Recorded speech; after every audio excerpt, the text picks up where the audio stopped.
Kafamın önünde polisler var, elinde silahla komiser var.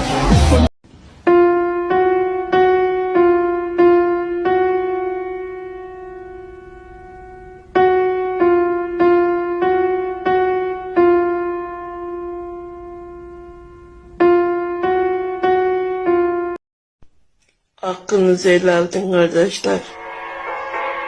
Benden de helal olsun size.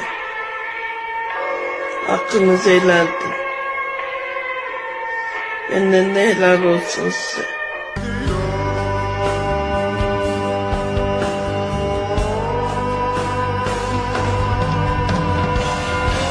Acı çekiyorsun, değil mi Bay Şövalye? Ne bekliyordun ki? O bileydi, sen ise yalnızca onun korumasısın.